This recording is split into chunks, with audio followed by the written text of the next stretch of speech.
We're continuing our video on chapter 41. This is part 2. This will be the last video from this chapter. And so here I want to talk about a few other results from this chapter.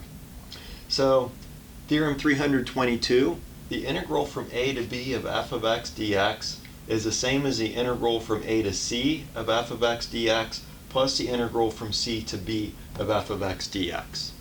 And I'm going to illustrate this just in terms of area, although there's nothing in the theorem that says your function has to be positive, and there's actually nothing in the theorem that says c has to be between a and b.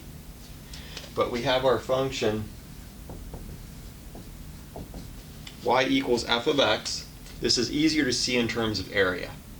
So the integral from a to b of f of x dx is the area under the curve from x equal a to x equal to b.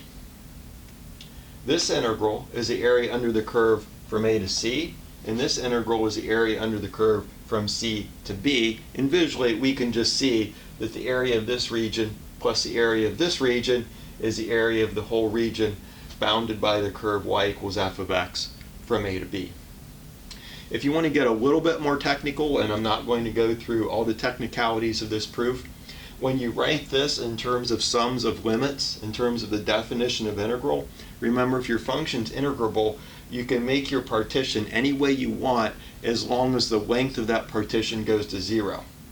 So we can always make sure that c is in our partition. When we're integrating from a to b, we can simply force c to be one of our partition points.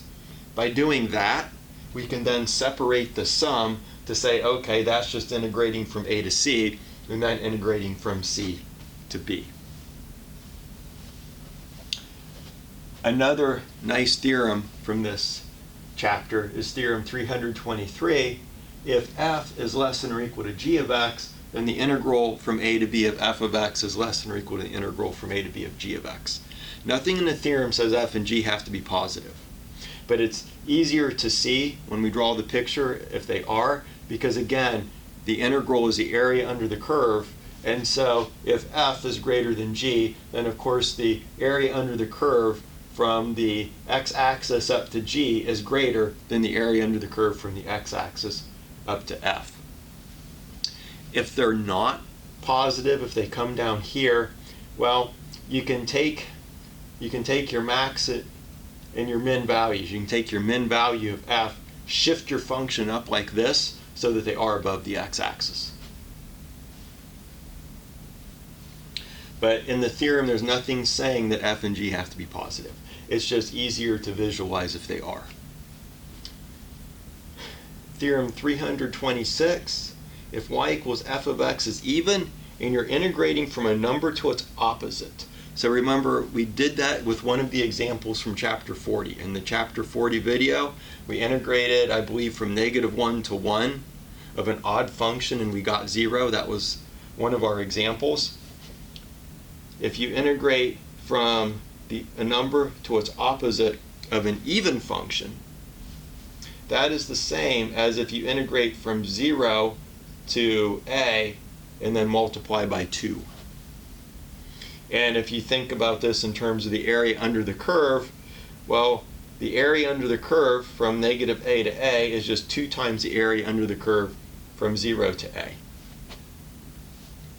This is an illustration of what we looked at yesterday. We integrated from a number to its exact opposite of an odd function, and we got 0.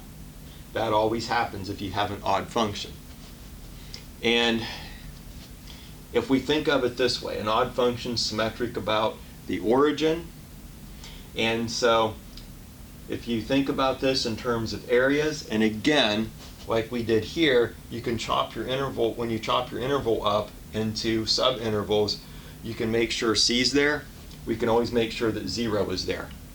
And so integrating from -a to a is the same as integrating from -a to 0, and then integrating from 0 to a and adding those together. This represents area under the curve. It's a positive number. This integral is a negative number, but it's going to represent -1 times this area. And because this is an odd function, symmetric with respect to the origin, the area of this region is equal to the area of this region. And so when we integrate this, we have a positive number plus its exact opposite, which gives us 0.